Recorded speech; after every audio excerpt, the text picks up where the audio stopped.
Wolfpack wrestling fans, welcome back to a brand new episode of the Pack Mentality Pops podcast, episode 144. We're in the head coach's office, but man, it looks like we're in a tunnel here right now. Oh, yeah. It's Pat, good. we just appreciate you getting you on. It doesn't matter that you have no technology ability or whatnot. We get you on the podcast. We're in. We're ready to roll. I can hear you loud and clear. Okay. I hear an echo too, so this setup isn't working completely great, but we'll make do. It's fine. But Wolfpack head coach Pat Popolizio. We're in December. We've had a lot of action, a lot of great action coming up. Very broad question. We're going to get into specifics, but just what do you feel about the season thus far? It's been a very challenging schedule, and it's, if you look over the last couple of weeks, we've wrestled a lot of high-level competition. So it's been good for seeing where we're at, what we need to work on, and getting guys more ready week to week. So it's nice having Isaac back. That was a nice addition to our lineup too. So it's been good. We're ready to get 3 duels in this weekend too. So it's here. Season is here, Brian. Season's here. We've all been there. We're going to have to take up a collection because we're going to have to get you some equipment here. This setup is just... You don't like it? Yeah. Maybe Apple can sponsor us, or and maybe NC State throw us a buck. I mean, come on now. That's good. We'll start off with non-NC State news. Trent Hidley. So evidently, he's been a co-host of this podcast. I haven't seen him for a while, so we got to lock him in. But he's a little busy. He's got the RAF 4, which is the Real American Freestyle Wrestling event this Saturday in Indiana. Just kind of tell our fans, what does having something like this organization mean for a guy post-college? I think they've been great. They've been real entertaining. They've got the right people connected to it. It's an opportunity for these guys to get matches in, to keep them honest. It's just, I think, really good for wrestling. And, if there's not a college duel on, you get to tune in and watch some high-level guys go out there and compete. And a lot of catch weights, or weights that normal guys aren't at, and maybe even guys who are done competing but doing other type MMA sports, and you see them put a singlet on. So I think it's drawing in a lot of good people. If there's anybody for pro wrestling, it's Trent Hidley. Yeah, he's ready for it. But he has a tough matchup. He has Jacob Cardenas. He was at Cornell, at Michigan, multiple-time All-American. So it's a great matchup for Trent. And, he's not at a tournament, but he's getting a really good match here in December. Yeah, definitely, and that's what you want. He's here training, so, to get one of these matches, it's only going to help you see what things you need to work on and keep you training for a purpose in your off-season, basically, for him. And I think, what was it? A couple years ago, they wrestled twice, so they're pretty familiar with each other, and it'll be an entertaining match for sure. I remember when he was at Cornell, Gwiz was trying to give him the scouting report for the underhook. So yeah, that was Gwiz. He went to the other side for a couple years. Yeah. So, but what's funny is now he'll be coaching Trent out there against Cardenas. So yeah, it's full circle. Gwiz will take a paycheck anywhere he can get it. So well, he's hungry right now, so it's good for him. He'll charge you for this if you get him on here. Yeah. I mentioned his name. I can see his text coming through already. But a little bit of news on your coaching staff. Kevin Jack takes a head coaching job at IMG Academy, and maybe I'll have you explain. What's the IMG Academy in the world of high school wrestling? It's a new up-and-coming program down in Florida. Great opportunity for Kevin. They're starting from scratch, so they got some work to do, but I think they got a lot of great people connected to it, and Kevin's going to do a phenomenal job. He's more than ready. And he's going to hit the ground running. He's got a lot of hard work ahead of him, but if there's anyone that knows wrestling and what they're going to need to do, it's going to be Coach Jack. So excited to see what together in due time over there. He'll definitely crush it down in Florida. We're already feeling the loss of Coach Jack as he took his laptop, and you can't use his laptop to do our podcast anymore. Yeah, so. This is Coach Kevin for you, because I was using his laptop. My desktop doesn't have the microphone on it, so this is what you're getting today. But in the short term, Coach Kelly's filling in. And Coach Kelly's very familiar with our program as we go way back from year one here, and he's last couple of years been helping out with our RTC. So it's a pretty smooth transition, and having a guy with his experience and knowledge, we're in a really good spot. Yeah, Jamil's been around the program quite a bit recently, but Kevin, he was with you. He came down 14, 15. He was a freshman, was supposed to redshirt, but then got All-American honors, went on to be a 3-time All-American. Great guy, been around the program for a long time. Quick story, he was the very first student athlete to appear on this podcast. So can you Immense. I believe can see that? that. Yeah, I mean, our Yeah, interview no, lasted about 3 minutes because, both of us talk a lot, but we despite got good Kevin being talkers. the first guest, this podcast has continued for 10 years. It's good. It tells you where we're at with this podcast. But no, yeah, Kevin wrestled here, stayed here as a grad coach, and then jumped right into his assistant coaching role here. So he's only seen NC State, knows NC State. So this is where growth starts to become made for coaches and seeing things from a different view. And again, he's more than ready and going to do a great job there. But it's always going to be different, and change is tough at times. But I think we're in a good spot with the way things are going to roll out with Coach Kelly here, finishing out the season, and then we'll look to make a change after NCAs. Kind of following our news and notes here, you already mentioned it. Isaac Trumbull back in the lineup, 2 matches, major decision over a ranked guy, and then Nick Feldman, a very good wrestler from Ohio State, got the decision. So Isaac's back. What's kind of the plan moving forward? Is he going to be back full time? Do you still have to? Is he on a snap count? How do you see his role over here? He's ready to go, and that was with our medical staff here and our trainer Cody. Everyone's done a really good job just making sure he was 100% ready to compete. And yeah, he's been in the room over a month on the mat, but you want to make sure someone's ready for competition. And knowing that he had 2 pretty good guys right off the rip, we were waiting week to week, and he felt it was the right time against Rutgers wrestling. And then it's a tough thing to do, second match out there, to wrestle a kid that's at that level. And I thought he did a phenomenal job for his second match back, and got in some positions where you want to see that you can wrestle through him, and he did that and looked really good in the process. We'll go down to 197. Still waiting on an addition for you guys. Still kind of up in the air, but expect to have your transfer in here pretty soon. What can you tell us, Patrick Brumfy? What's kind of his situation? We're in that awkward time frame with semesters ending for different schools. So as soon as he gets his grades in and we get him cleared here through the academic side of things, he should be ready to roll. And we're hoping in the next couple of days that all gets cleared out. But really just waiting for his grades to get posted there and then to get certified on the academic side of things here. And that takes a couple of days to do. But if he cleared to go on Sunday, that's our plan, and if not, he'll be next match up. We are still an academic institution here at NC State, so glad that grades still matter, Pat.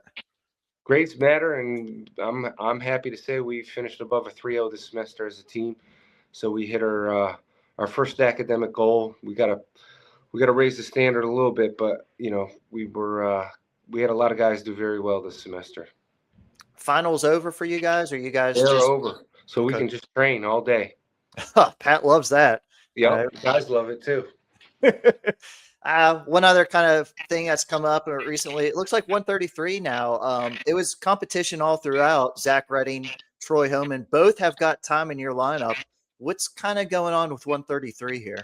Yeah, I think if you look at it, we have 2 really good guys that are continuing to improve, and the more experience they get, both coming from different situations. Redding hasn't wrestled down at 33 in a while, so the more he sees that weight, I think the better he gets. Troy, the more mat time he gets, continues to improve. So I like the progress both guys are making, and hoping that one of them can really separate themselves here with just competition, and it's going to come down to who can get the higher ranked wins. And those guys are both getting opportunities to do it, and someone's just got to go ahead and take that.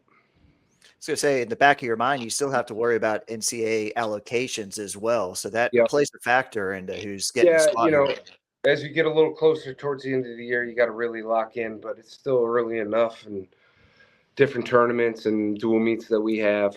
I think it's going to work itself out, and these guys will get plenty of matches in. But no, it is nice having both of them because they're both working hard and both getting better every week that they get a chance to compete. You said Sunday afternoon inside Reynolds, NC State will welcome 3 schools. I assume we're having 2 mats set up. Is that correct? We'll have 2 matches. And then the last match will be Buffalo and NC State will be the only match on one mat. So, yeah, you'll get plenty of wrestling in this weekend. That was the goal for us, is to have, I know it's a long day for people to come and watch, but you can pick and choose if you want to come for 1 duel or 3. Diehards like you will be there all day, and we'll get to watch them wrestle. And our goal is to get some other guys some matches as well in and out our lineup. So everyone will wrestle some matches, and some new guys will get a match or 2, and be great experience for everyone. Are we in that phase? Well, I guess it's still a duel, so if a freshman goes, that counts as one of their dates. Correct. That would count as a date. So Okay. we got to be selective on the freshmen that we do use.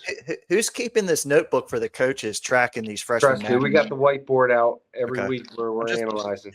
Just making sure, because I remember, back in the day, I knew who that fell upon, so I'm just making sure. We got a whiteboard now. We've come a long way. Pat Popolizio Invitational. 2 schools are represented by former coaches. I guess, unfortunately, Adam Hall in Utah State or Utah Valley, and Obi Blanc at North Dakota State, they couldn't make it this weekend. No, I think Obi might be snowed in North Dakota. Okay. Yeah, and I know you don't want to go up to North Dakota State for a duel, so no. But no, it is nice having Donnie wrestled for me at Binghamton, then came down here and coached, and then Coach Beasley at George Mason, and both those guys have done a job, and they got a lot of good guys, ranked guys. Donnie's building, Frank's been there for a little while, and he's got a pretty good roster right now that he's built up. So it's going to be, some of those individual matches are going to be very competitive on, in any dual meet. And, we'll see what the lineups look like when we go to wrestle. But I would envision there'll be some ranked matchups throughout the day in Reynolds. So Absolutely. It'll be good chance. 11 a.m. George Mason, 1 p.m. the Citadel, 3 p.m. Buffalo. A little bit of trivia here. Obviously, George Mason first. Frank Beasley up at George Mason. What year is he in up there? I want to say Frank's in his 8th year at George. Nope. 9th? 9th, yep. All right. Well, I was close. Okay, close. Yeah. No, he's been there. He's been there for a minute. He's done a great job. So he's got a great foundation, and Frank's one of the most passionate coaches there is. He knows wrestling. He studies it. So I can already tell you he knows everything our guys are going to do, and that makes it even more challenging for us. So I have a feeling Frank circled that one on the date, and it was that, his guys have a great opportunity to wrestle some ranked guys. And, that's the goal when you come into in a situation like that. Their ranked guys are looking to knock off your ranked guys and build up their RPI, and it helps them, one step closer to getting in the national tournament. And that's something our guys got to be ready for, knowing that, these guys are going to come here fearless and wrestling, and those make some good matches sometimes. You got to get up for every level of competition, and that's something we got to be ready for. The Citadel's that second match. They just had a head coaching change, a new coach. We don't know what to expect from them too much. Buffalo's the final one. Easy trivia question. What year is Donnie Vincent at Buffalo? Donnie's year 2. Yep. Oh, bingo. But he was at Cornell for a little while too. He's got really good experience. Him and Gwiz rode up that car up to Cornell that one year. Yeah, Gwiz came back. Donnie kept going. Yeah, that's but he's stuck in Buffalo, so that's on him. But no, we joke. Donnie's doing a great job at Buffalo. Have you ever faced a former assistant or faced a former wrestler as a head coach? Yeah, Coach Hall came here and we wrestled Utah. Yeah. Besides that, there's one other one that I know of. That we wrestled? Yep. It was a home and home. Hofstra? Yep. That was the other one. Yeah, so don't think I don't think of these. Say my guy's name because I'm never going to get Papadatos. Papadatos. Man, I felt bad for when you two worked together and they had to pronounce both of your names in the same sentence. Papadopoulos and Popolizio. Yeah, no, that was always a good one. And Coach Dennis now he's in administration Yeah. at Hofstra, is doing a good job. So it's good to have former wrestlers, on that side of the fence too. So I miss old Dennis in the corner yelling at me. Yeah. Well, I can't wait to get you in the administration there at NC State and, Yeah, file all my complaints we'll with be you. bringing you back. You'll be back at SID. But so Sunday action, and then the next thing on your calendar, it's not until January 9th at Virginia. So that's a lot of time off, obviously the holidays, but kind of what's the plan there between events? Well, the plan is I think we're taking about 14, 15 guys to the Scuffle. Yep. And then we have them open, and we'll mix and match depending on who is able and willing to wrestle. But we'll have a group of guys going to both those tournaments alongside that, getting ready for that UVA duel. So we'll get plenty of wrestling in over the break between training, some tournaments, and I have a feeling that's going to help play out a weight class or two that we're looking at if we can take everyone to the Scuffle and see how those guys perform and who kind of separates themselves. And that's a great opportunity for us to see that firsthand. Did you see National Duels was moved to I did. September next year? So if you got so do you think most colleges you have to choose now between Cliff Keen and National Duels? It's hard to go back to back there. I would think it's going to be challenging for teams to do, that tournament and turn around and go right in those schools. So, we'll see how things play out, but maybe, that tournament shifts too. If I'm looking at that and I'm in charge of some of those events, maybe you're looking at a different date. And if not, it'll still be a good tournament outside of the teams that are wrestling in those duels. Cause, just like Iowa State this year, they didn't go to the duels, and that was a great team that, had to go find some competition. And I think you're seeing that with the Nashville event. You got a mixture with Penn State going there, Iowa State, and Ohio State, Little Rock, Illinois. So there's still plenty of competition out there. How was National Duels? What do you think of the event for the first year? I thought it was great. There was such high level wrestling, and then to have that dual meet setting was I think well perceived and really healthy and good for our sport. I think it was all eyes in on that weekend. The only hard part is you're not going to see the best wrestling that early in the season. Guys are still making their way down to weight, still kind of, getting in rhythm, but no one's at an advantage or disadvantage. Timing for us to train is all the same. So, you're going to see a lot of those duels re-wrestled throughout the year too, which make things interesting as well. You see it on the schedule where you hit a team and then you got to wrestle them again in 2 or 3 months. I know, we'll take part in that too. And I think the crazy thing is I watched Illinois, Missouri that week, and I don't even think it was a week later they had the dual meet on the schedule and they had to wrestle it again. So that's interesting to see because it hasn't happened like that in a while. Yeah, the conference matchups were a little bit weird, to be honest with you. Hey, we all had to do it, and that's you're going to see again. Ohio State and Iowa have to re-wrestle, and I don't know, Nebraska and Oklahoma State maybe again. Mm-hmm. If they wrestle, I don't know if they've matched up, but there's a lot of good duels that are on the schedule that got wrestled early November, and you'll see, whether they put the same guy in, get a different guy who's feeling a little bit better on the weight cut or just improve throughout the year. It's going to make things interesting. It's all about strategery with you wrestling coaches. That's all it is. Yep. You gotta keep getting better, and it all play out in one weekend, as you know. Pat, appreciate you catching us up. We need to get Pat Popolizio a computer. This is insane. I'm on it. I got to get down here, hook up a microphone and computer. Your phone is buffering. We cannot hear you. We need a better setup. This is year 10 of the podcast. I know. This will be a good one. Nah, it's going to be a great weekend of action. Look forward to having Frank and Donnie yell at you a little bit during the match. You didn't mention, but, hot off the press, Coach Guzzo and Scott Turner getting into the Hall of Fame here at NC State.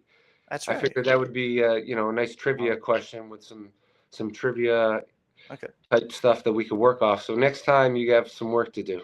I like Scott. I met Scott Turner and Guzzo. Still see him in the room. Guzzo still comes around. Guzzo's here almost every day. Turner Yes. comes to almost every event that we do that he can be at, and has been a great asset for NC State, and obviously well deserved for both those guys because they have been icons for NC State wrestling since they've been here. Absolutely. Two great guys to go in. Who do they join from wrestling in the Hall of Fame? Turkey. Yes, absolutely. My Pittsburgh guy, Sylvester Turkey. We got three in, and now you know what that means. In due time, there's some names I won't mention that need to get put in there too. Has this one name? Has he told you that he should be in it yet?